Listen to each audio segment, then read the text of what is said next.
right, welcome everybody. My name is Ryan Dietrich. I'm the CEO of SharpCFO.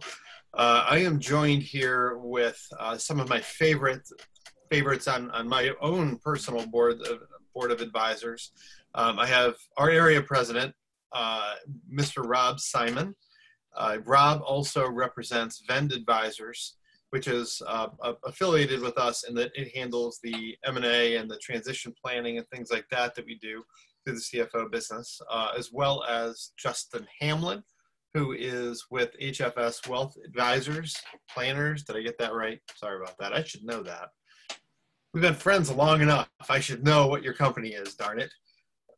And Justin definitely is going to weigh in on some strategy as far as using some of the tools with what we're going to be discussing and how we're going to be selling the business that we're going to discuss today. Then Justin Stevenson, who is our attorney. And of course, we need a lawyer in these types of transactions, as he'll have quite a bit to weigh on as well. So do each of you guys want to introduce yourselves any more than what I've already done, or do we want to just go ahead and get started? Good to go. Good. Yeah, let's get it started. Beautiful. All right. So to kind of set it up today, I am the owner of my business, and guys, what we're thinking about doing is let's fast forward and pretend like my business is 20 years old, and I do have a son, and I want to sell my business to my son. Right?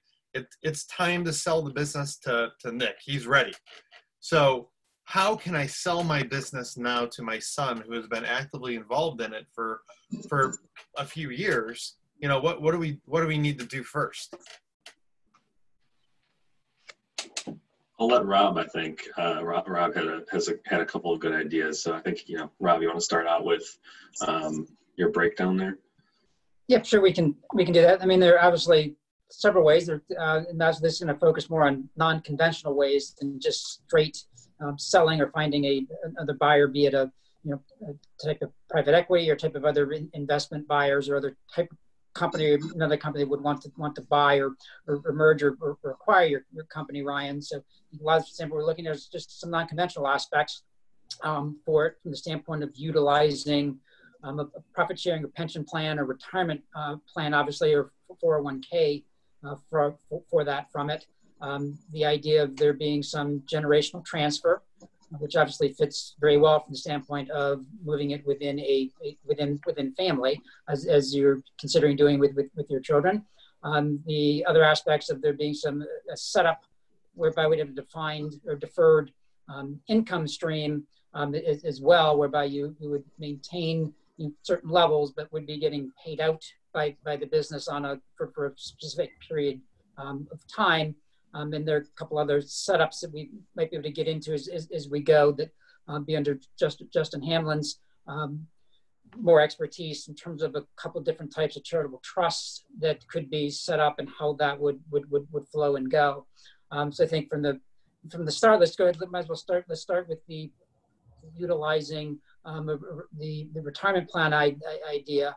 And I think, Justin, you can kind of get us going a little bit more in terms of how that would be done relative to, obviously, assets in the plan and the type of thing of the assets over stock and kind of what that all means, obviously, relative to could be tax implications, other implications as well.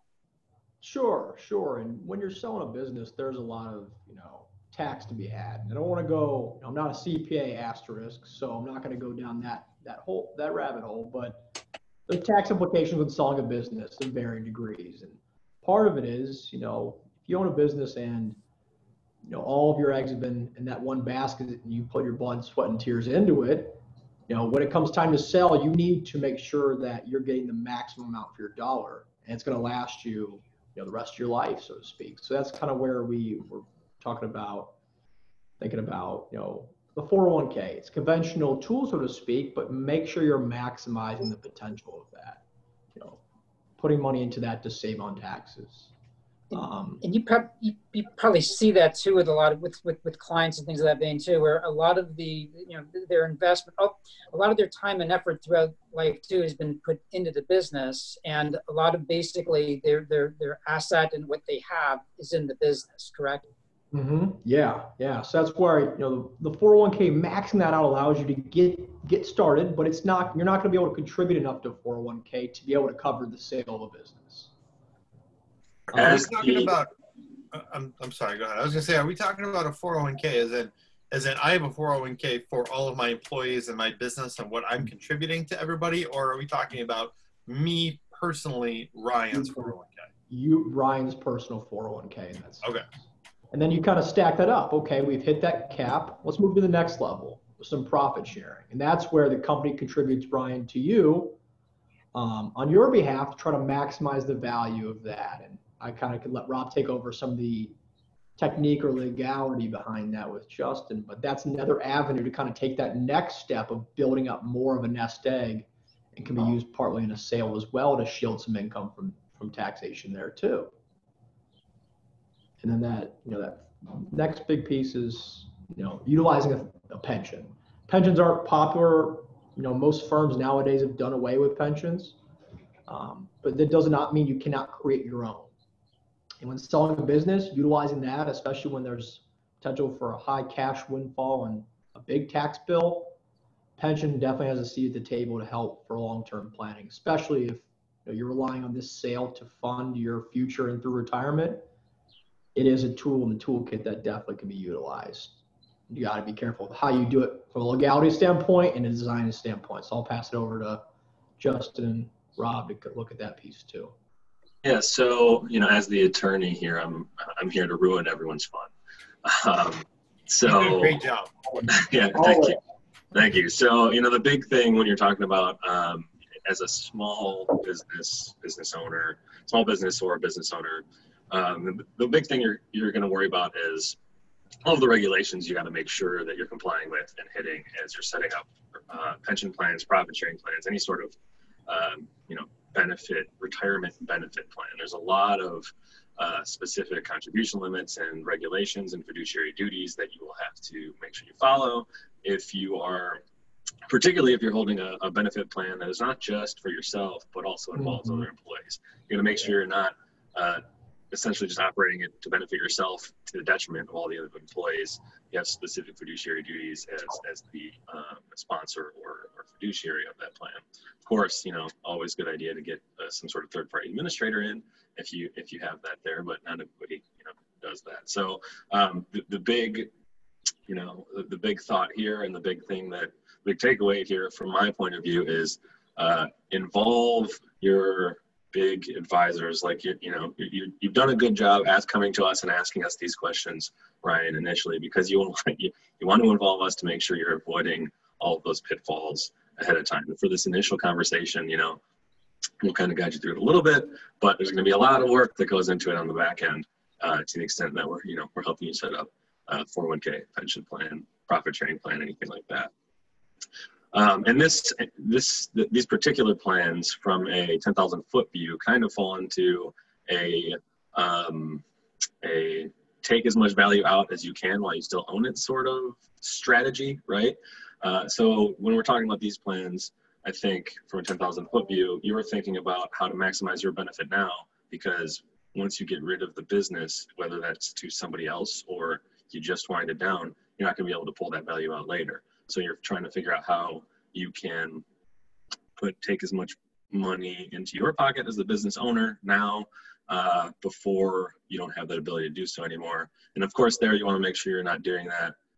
If you are thinking about transferring it to someone else, your kids or anyone else, you want to make sure that you're not doing it so much that you're absolutely destroying the value of the business and you give them nothing, because then you open yourself up to fraud claims or something like that if they can't make any money out of the business because you've taken everything out of it and there's nothing left. So what are you guys seeing then? I mean, that's actually makes me think about something really, what are you guys seeing now with generational companies that want to give it to the next generation and they didn't think about things ahead of time, like things that I should be thinking about right now while our business is a little bit new, when I might want the next generation to take over and the generation after that? I mean, what are those things that again, you've seen that people haven't thought about that maybe I should be thinking about, or anybody else in the position of a newer company where you know it's going to be around. You don't want to wind it down. You want to give it to the next generation. You know, what do you guys see in there? Yeah, some of it has to do with, your ability to share information, leadership style, having benchmarks in place to transition that piece over. Some people would do the on switch, off switch, which is, here's the keys to the car, don't crash kind of thing. Or really thinking with your team, Ryan, of how can we transition this over? And everybody's different. Some people want it to be on over 5 years. People want it to be over 2 or 3 years. Phase in, one person lets off the gas, one person steps on the gas a little bit more to phase in to make sure the continuity and the operation of the firm stays at the top level it's used to. Those are really the things that, you can never do too much planning on that front. And one of the things that in many cases is omitted or left behind is what actually you're bringing up at this stage too, Ryan, is the idea of a succession plan. I think a lot of business struggle with that idea. I think in much cases you'll be in that mode too. In essence, you're removing yourself, you're replacing yourself from the business you've had, the business you created, the business that you've operated for a long period of time. However, from the standpoint of that business going forward, that having that succession plan and having succession ideas like that is prudent, is smart to do. But probably in early stages, not something you have to necessarily be locked into. Maybe kind of have a sketch or an idea. And sometimes early on, you might not even know if there are, from a generational standpoint, the next generation of children or even nieces or nephews, or whatever, that might want to get into the company, want to be involved in it. So it's kind of early to say. But I think from the standpoint of working, as I think Justin would know with an attorney from that standpoint, would be a good idea from the standpoint of setting and having in place, because it can become an issue in the end when it's time to sell. And it is seen in many cases with private equity transactions and other purchase transactions for a business. Yeah. Hey, Justin. So I just got a question in the Q&A box there. If your company is a law firm, there are restrictions on law firms having non-attorney owners. Are there any creative ideas you have about that? So good question, actually. And yes, there are. So there are ethical restrictions, right? In Ohio, the Supreme Court of Ohio issues the ethical rules that govern attorneys' relationships. And other states, it's different, maybe different governing bodies, not necessarily Supreme Court. Michigan has their own board of law examiners. But yes, so ethically, a law firm cannot have a non-attorney, a CPA, for example, unless they are also an attorney, have an ownership stake in that company. And there are also, so it is admittedly tough to get creative with respect to this type of issue. And this is kind of a conversation that we've had with ethical lawyers and the counsel at the Supreme Court, actually, in the past for other clients, because there are also ethical restrictions on sharing fees with non-lawyers. So even trying to set up some sort of profit sharing plan or something like that, where they don't have an ownership stake in the company, but they're getting a percentage of revenue of the firm, is probably, if not outright unethical, going to be questionable. And I'm not sure that's where you want to be when you're talking about your, keeping your licenses around if you're doing something like this. So off the top of my head, unfortunately, it's pretty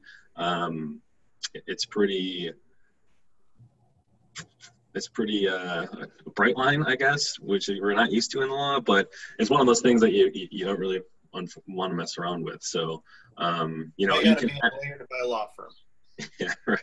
Pretty much. Yeah. I mean, you can have, relationships with other companies, but you got to make sure you're not running afoul of those regulations there either, which might be one way to get around it. But, it's a long and very nuanced conversation. Can you go public? Can you do like an IPO of your law firm and be a public company and people own stock in the company? So theoretically, not really, doesn't really happen. There are some transactions in which firms have been purchased by other public companies. And, you know, the lawyers work for those larger, like, accounting type firms. But, you know, going public is a seriously huge undertaking and will cost tens, if not hundreds of thousands of dollars at the end of the day. And, you know, it doesn't often make sense. And I suppose non-lawyers wouldn't be able to buy your stock anyway. So. Right. Okay. All right. So you'd have to be a lawyer even to buy stock in a publicly traded law firm. Yeah. I mean, I suppose theoretically you would have to, but I'm not really, I've never had that question asked before, honestly, but, you know, just off the cuff, you know, there would be an issue there with respect to, you know, non-lawyers being able to obtain stock. Yeah. Okay. Yeah, cool. So, all right. Well, I mean, thanks. That's really good to know, because you're right. I mean, with lawyers, and the same with CPA firms, or same with accounting firms. I mean, like I think you said that, like, you got to be a CPA to be even a partner in a CPA firm. And if we were to do accounting in our business, even, like, I can't say that we're an accounting firm because we don't have a CPA and they're not a partner in the business. So it's really the kind of the same idea. Yeah, so I don't remember what you said the nature of your company was, but I don't think taking your company public is a great unconventional exit strategy. Yeah. Okay. For you, anyway. Yeah. So, all right. So guys, what are some other ways that, like, let's just pretend like, you know, maybe generational transfer of my business just isn't going to happen. I mean, my kid doesn't want the business. Right. What can I do now when I don't want to wind down? I don't really want to sell to a complete and total stranger. Like, how else could I plan ahead if I just don't want to be in my business anymore? If I think it just might not be an option.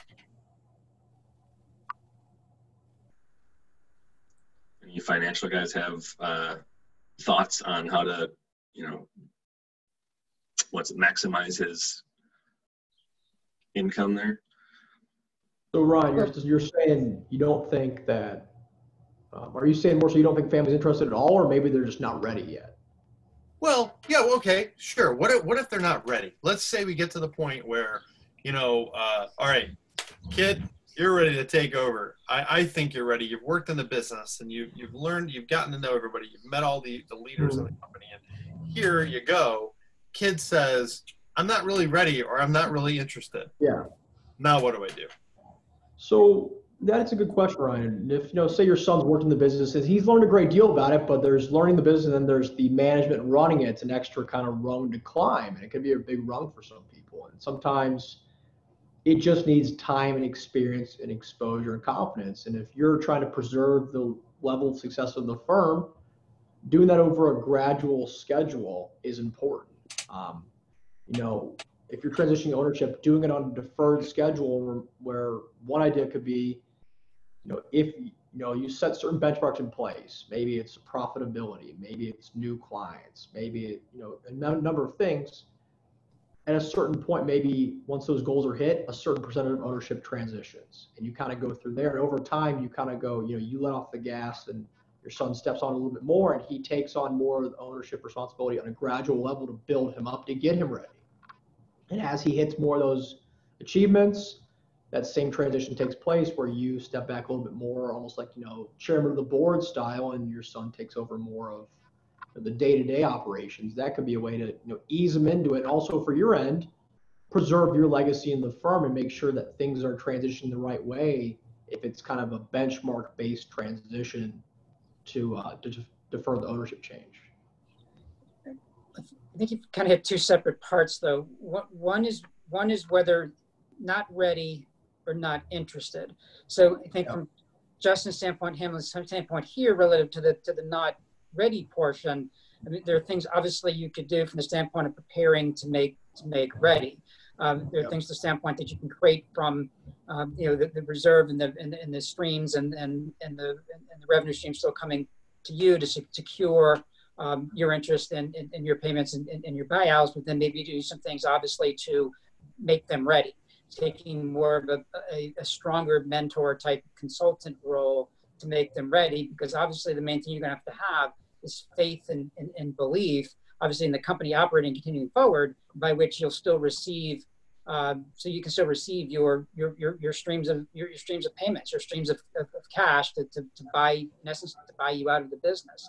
Mm-hmm. If it's a strong issue from the standpoint that they're not interested now, or not even in looking out, not even in 3 or 5 years, you're kind of in a different spot where you may have to kind of switch, away from this type of transfer idea to maybe more of a straight general sale type of scenario and ideal for your business in terms of finding an outside buyer and doing the setup that way.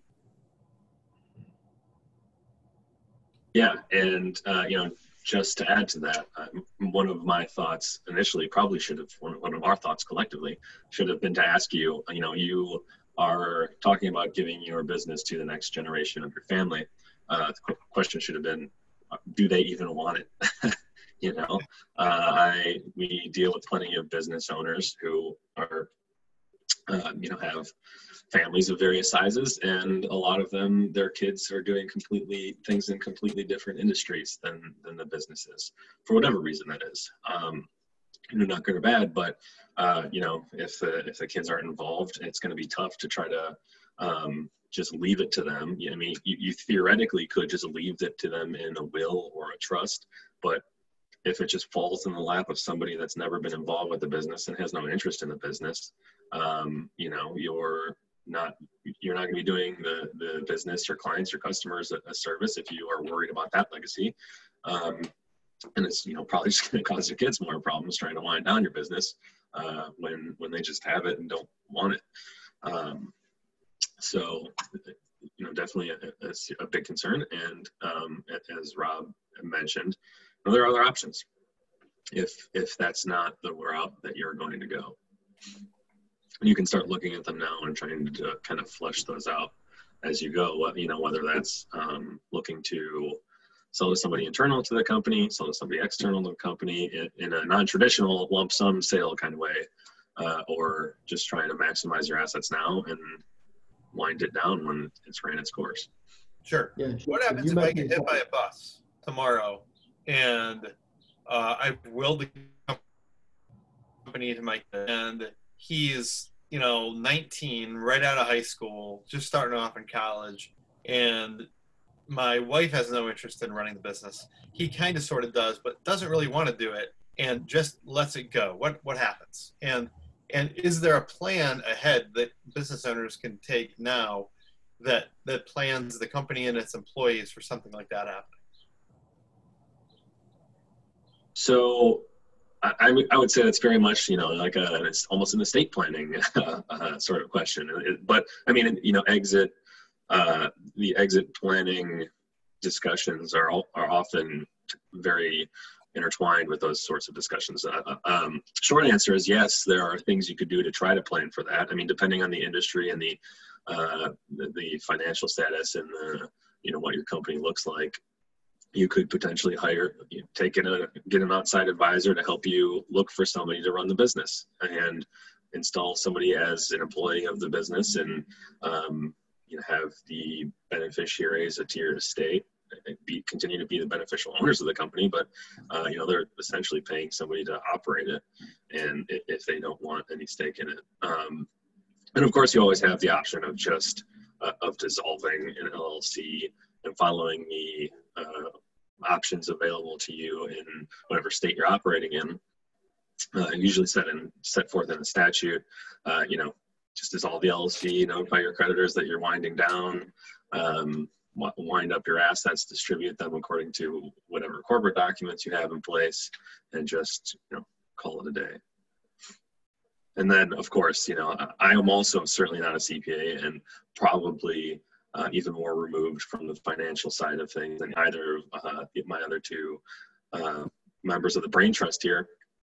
So there might be ways that you could maximize the benefit you're going to get out of it as you're doing that, but that's for them to tell you about.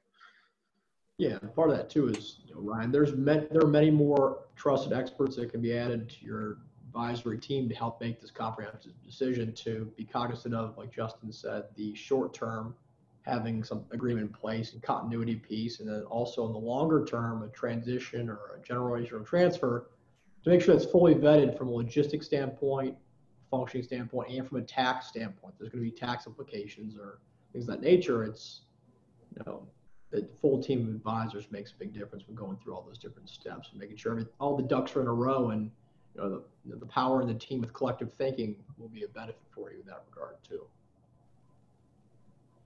Sure. Okay. So I think we were going to be talking about, some non-conventional ways of getting out. I think generational transfer might be kind of conventional. What is it? What is a good example that we could talk about here in the next few minutes as we kind of wind it down about getting out in really non-traditional ways? Like, how can we do that? It's time to go. Maybe I don't want to sell to a stranger. I don't have any kids. My wife doesn't care. My employees don't care. What's a way that I can, what do I do?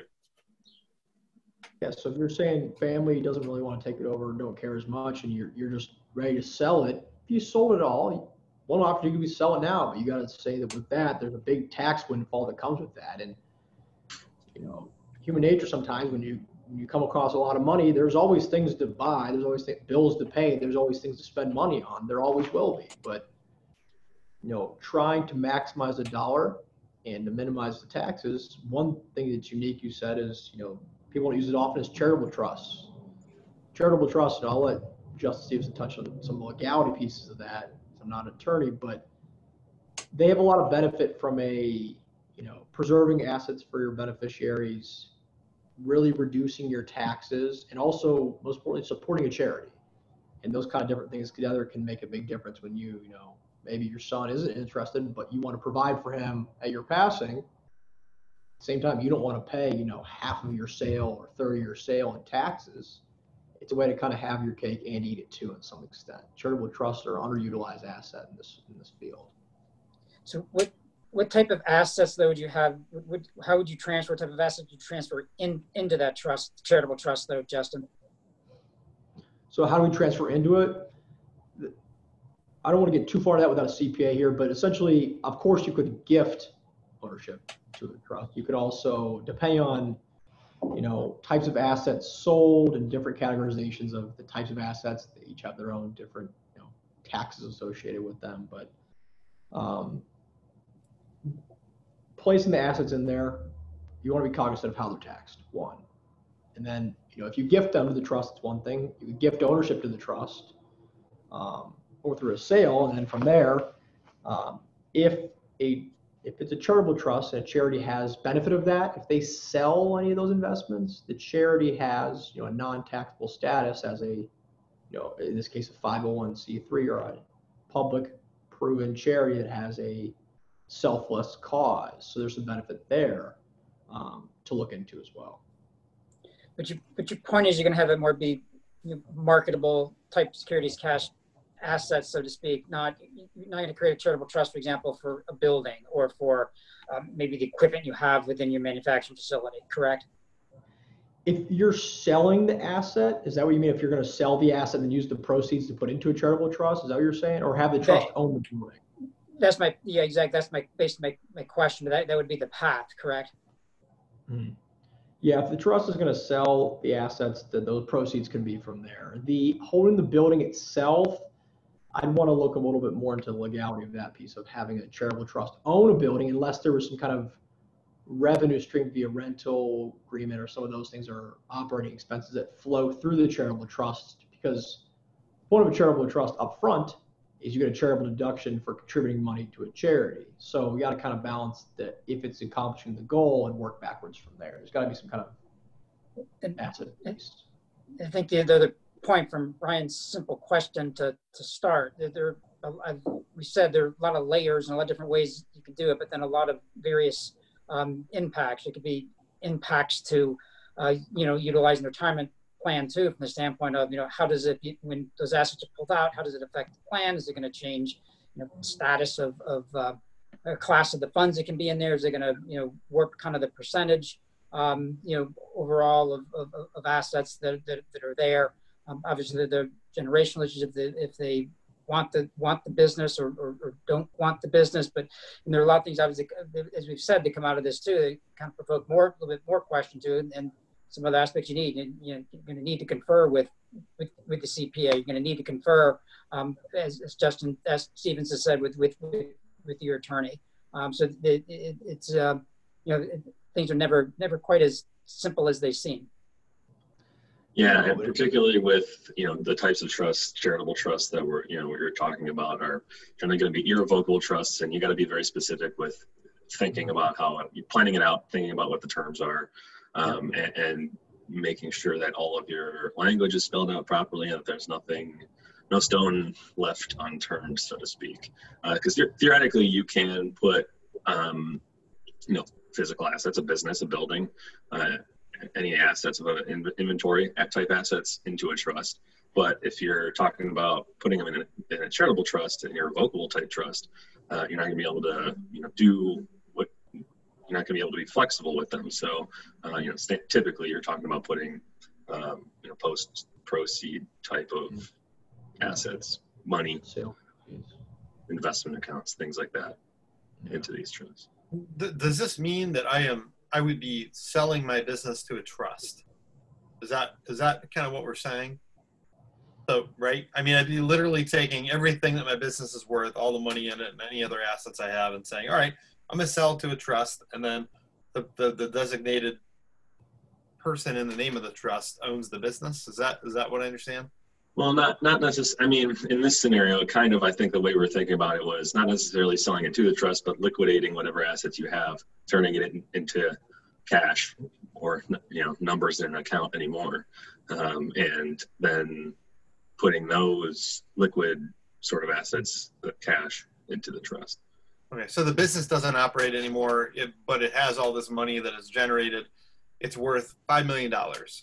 The business isn't around, but it's just the assets are in a trust, right? Any proceeds from the assets. If you have physical, presses, if you're a machine shop or something like that, obviously this is going to be a different conversation if your business is a service business, right? A law firm, a CPA, unless you own a lot of real estate because you've got offices everywhere, you don't have a lot of physical inventory that you're going to be able to liquidate easily.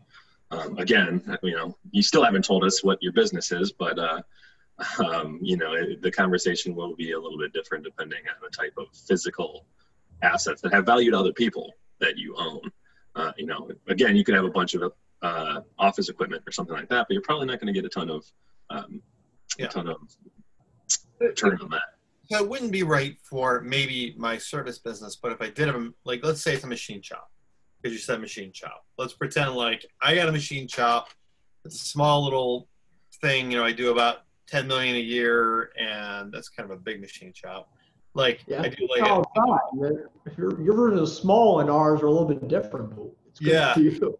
I guess so. But let's say I have some equipment, I have inventory, I have all those things, and what now? What? So probably a good question for a lawyer because, you want to make sure you're getting your documents in place. When you look for somebody who wants to sell these things, you can put them on any sort of marketplace. There are companies who help with this sort of thing, whether it's, brokering or auctioning off your machines, or if it's a broker who helps just kind of try to find a buyer for your business or buyers for your assets to try to liquidate the business. So that's kind of your step, and then just making sure all your documents are in place and you're winding up everything properly. That once those assets are sold, and if you have somebody who's buying substantially all of your assets, making sure you're taking care of your liabilities properly and thinking about separating yourself from the new business that's buying any amount of your assets, and kind of just really thinking about the details and trying to avoid as much risk as possible as you try to kind of move away from the business. I understand. So then the proceeds from that sale would go to a trust. That's what we're talking about. I understand. Yeah, it could, if it makes sense for sounds like, for tax purposes. I'm not not a CPA. Okay.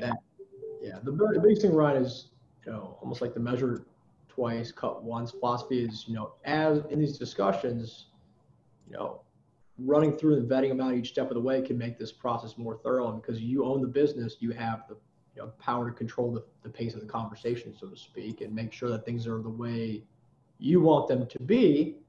In the sale or transition is what's key here. Yeah. But would I know right now, let's say I have a machine shop that started up, or like, let's say I'm a second generation owner. I just took over from my dad. It's his shop. And I don't have any kids. And I'm thinking, well, I don't have anybody else to give the business to. When I get out and everything's sold, I want it to go into a trust, maybe in somebody else's name. Or I do have kids. Let's say I do have kids, and they're not going to take over. I know I'm going to be the last owner. Is that when I might think about using a trust for at the end of it? Is that kind of when I would use this? Yeah, there's different types of trust too. You can, the outright trust where you could have, the access to it for your own benefit for your life, trust for your kids, and, charitable trust. I don't want to go too far into the weeds with the different types of trust, but there's different combinations to have all of those goals be met simultaneously. Yes. Yeah, at that point in time where you're kind of transitioning out of it, whether you sell it, whether you sell the assets or the business, it's all, they're all applicable to those different situations too. And that could be a viable option too. You may want to explore too the more conventional options of selling or finding somebody to buy the business, be it a competitor, be it another outside investment source to buy it from you. If it wasn't that option, or that was exhausted, then yeah, I think that's how Justin highlighted it how Justin stated it would be a good course. Yeah, and just to kind of allude back to something that we had discussed initially, and to answer, give you one additional thought on things that are probably perceived as traditional in getting out of an exit planning, right? It's just maximizing ways that you can pull your money out of your business now and not worry, so you don't have to worry about, there's nothing left in it. You don't have to worry about selling it to somebody later. If you're looking at your books, and you have to be very careful with this if you have partners or co-owners or anyone else that's interested in the company, because you don't want to breach your legal obligations to them. But if you're sole owner of the business, you have a lot more flexibility here. So if you are you're paying yourself a salary based on your revenue, and a lot of that is covering overhead and marketing and things like that, but you're going to wind down in 5 years. You probably don't need as much marketing, and maybe you don't need the offices that you used to. Maybe you don't need some of the other overhead, things like that. So you start paying yourself a little bit more salary, and you just kind of keep looking at the books and whatever makes sense, so that you're not, you want to plan for it, so you're not tanking yourself in year one, and then you've got nothing to do in the next 4 years, and your financial plan is ruined. But you can look at ways to try to maximize the money that you're pulling out of the business as an owner, and then you kind of just stop working as much as you used to work on it, and at some point in the future that you've decided you've had enough, you just kind of wind it up, dissolve the business, and you've pulled out as much money as you possibly can. And this sort of strategy might more sense for like a services business, like something that they were taking 70% of it or something.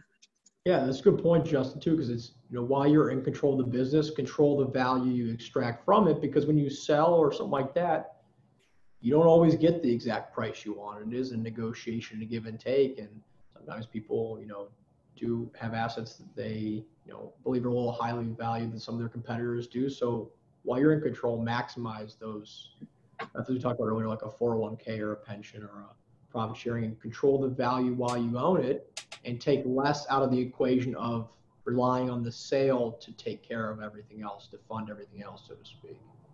Yeah. All right. So, I did get another question here too that I think everybody can kind of weigh in on, and then we can wind it down after that, because it's something that I think each of you has seen your own different situations where these have come up. Just across the board, historically, when selling a business and exit planning, what are 2 or 3 of the most difficult issues or challenges that are encountered? Just common, majority of issues that you guys all see, and how can they be prevented so they're not really a challenge? Yeah, I have one too. I mean, I don't know if Rob or just want to go first. I can pop it whenever you guys are ready. Because back to before, I think you run first. I think whether there's a succession plan or any succession planning that was done, period, or not to that point or not, or whether now we're at the point of preparing to exit, but there wasn't a succession plan in place. So there has to be a little bit of that discussion. I think there are other things that come into place, maybe a little bit with that also come from the standpoint of psychology, kind of really what is the desire from doing it, and kind of when is the time frame, depending upon how much succession has been done, where the company is at too.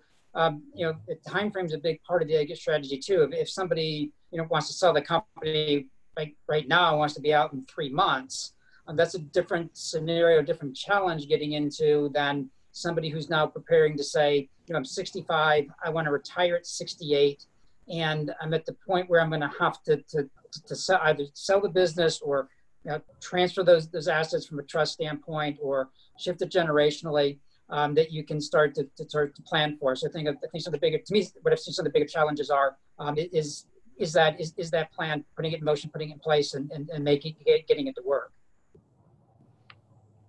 Yeah. And go ahead, Jay. Go ahead. Thank you. I would just add, I'll give you one, and it is the biggest problem that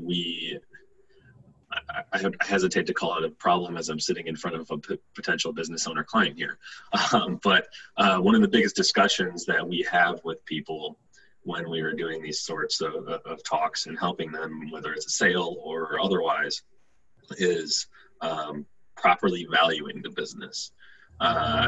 Because as a business owner, any size business, you've put a lot of blood, sweat, and tears into everything that you've done. And if you've been around for 20 years, there's been a lot of ups and downs, and you've made it successful, and you feel very proud of what you've done.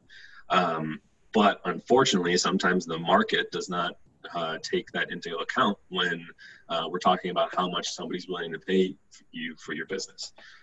So where, it might feel like $10 million to you, if the numbers don't unfortunately bear that out, an early conversation we need to have is setting those expectations.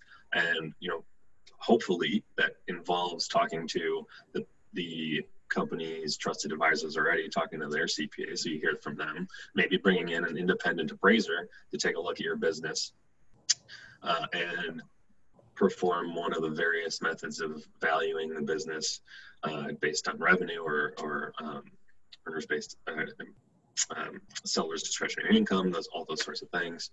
But that is a big discussion, and kind of an area that leads to a lot of butting of heads in these scenarios, because the buyer sees maybe they just see some assets they want to take in, but the seller sees their life for the past 20 years. Yeah, no, that's a good point, because it's talking about like the ramp up of getting evaluation and setting expectations. And also there's times where a team can help you maximize or get some more juice out of the squeeze to boost your valuation running up to that sale time. And then it comes to sale time, and you go through, how's that transition go through, how are you going to get out of the business? It's not just, Monday you're in the office, Tuesday you're out of the office. There's clients and staff and things that you have to transition. That's a very delicate balance, really needs to be thought out. And the last piece that I think sometimes falls to the wayside that's not thought about until much later is we got to think about how you're going to, what's next for you as the business owner. Transitioning out of this business, what's that next chapter look like for you? The best time to think about it is not after you transition out of the business and you wake up one morning and go, okay, what's next? There's, high level, there's a 3-step or 3-pronged process here that needs to be thought out. And the more time, the more flexibility you can have and building up your valuation, talking about how you're going to transition out of the business, and then what's next for you as a business owner. And that kind of ties in some of the themes we had earlier of ways to maximize what's next for you as a former business owner in this sense, Brian. What have you guys seen when companies sold and the former owner is retained by the new owner as, say, like a sales guy, or maybe on the executive team still, or something like that? I've personally worked for companies where that's happened, where our company took over a smaller business. We kept the former owner on, and it was a complete and total disaster because the owner still wanted to have some kind of control. Yeah. So have you guys seen that happen, and how have you maybe seen some people overcome that as new owners coming in? So we certainly have seen that in our experiences with helping people exit their businesses. And, much with the other, item we just discussed, don't want to call it necessarily a problem, but it's okay to call it that. It could be don't be a lawyer. Well, it can become a problem, but it's an expectation at first, and it's an expectation that you have to carefully manage. So sometimes they're brought on, they're kept on as an employee. Sometimes they're kept on as an independent contractor. Sometimes they're kept on as a part owner for a certain period of time. There's various ways to do it. And, you can kind of get creative with the way that you can set up your contracts and the details of any sort of transaction. And this is certainly, one of the more common, less traditional ways to exit a business, because you're not just giving it all up and turning around and washing your hands the next day. So again, as with most of these transactions, the devils are in the details, right? So from a seller's point of view, if you want to have a little bit more control, or you want to have a little bit more say as you are exiting, make sure your contracts say that, and make sure the other parties understand it. From a person who is coming into the business that owner is exiting, they'll probably want to make sure that they're doing their due diligence, and they explain what their expectations are for this new business owner. If it's, hey, we're going to make all the decisions, but we want you there for us to be able to ask questions and give us a little bit of advice on how you did things, but ultimately we're going to be the ones that have the final say. Like, get it in writing. Of course, being a lawyer, my motto is get everything in writing. But there are various ways of handling it. It's just the name of the game is, just as with the value of the business, managing that expectation from day one. And I want to add on to that, what Justin said too is, Ryan, when you're talking to the potential buyer, vet them, understand their vision, ask them about their vision for your business, why they're interested in it, understand what they're trying to accomplish, and see how it lines up with yours, especially if you're going to stay in there working for them extended period of time. You want to believe and have their vision, continuing your legacy, so to speak, and talk through those things, and then tie back in what Justin just said is getting that in writing of the statement of expectations, the roles, these different things, makes it a much more smoother process where individuals are much more on the same page than many other cases we've all collectively seen. Yeah, and it very much helps that you have these sorts of conversations like the ones that we're having right now with you as a business owner, Ryan. If you have them early and often, and you don't come to your CPA, your financial advisor, your attorney after you've signed the documents, trying to figure out, what you got, what your deal is. Yeah. And guys, I feel like we're going to see that a lot as we really get rolling with some of these. And I've lived that exact scenario. I've lived that. I've been the controller in the company where the former owner he storms in on every meeting that we have because we're just not doing it right. We're not doing it his way. And it's, well, look, you sold the business and these are the terms of it. And usually those terms were very well documented. I'm sure we're going to see that quite a bit. I'm sorry, Rob, you were going to say something, then we're all going to do a quick finishing remark. Well, I was gonna flip from the standpoint, say from the buyer's side, in that case, in terms of keeping the former owner. I mean, they can see many cases if there was something particularly about the product or the service the company was doing is extremely proprietary, extremely knowledge based, or from a major level of expertise where you want to keep it, where you would want that arrangement. But kind of to Justin's points too. As the buyer, I would want to make sure it's very well defined from the standpoint of the fact that you're the previous owner, and kind of what the role is and what the expectations are, so to speak, what the lanes and avenues that I, as the new owner, expect you to stay in and want to be done as well. Obviously, building the cohesiveness and wanting to keep things very much in sync and rolling forward. Yeah. Okay. All right. Cool, guys. I appreciate, all of us jumping on here. It was really the first time that we've all gotten together to talk about this. And I know we have a lot more topics. And I actually think this one here at the end is one we could spend some time on, right? Is how do we make sure that, as we transition the owners in and out, how is everybody taken care of, and how are things addressed and documented and things like that? So if you all want to go ahead and just, give a quick closing remark, and we'll move along. Yeah, I'll start. Yeah, I think I think we covered a lot of bases, a lot of different avenues. I think we some excellent. I appreciate that. I think the few questions that were asked were excellent from the standpoint of steering and adding to the conversation as well. But it's just like I said before. It's a simple question, but there can be a lot of layers to it, and a lot of need to bring in. And to go through and not to do it in isolation. Hamlin, you want to go ahead, take your closing remark, go in alphabetical order.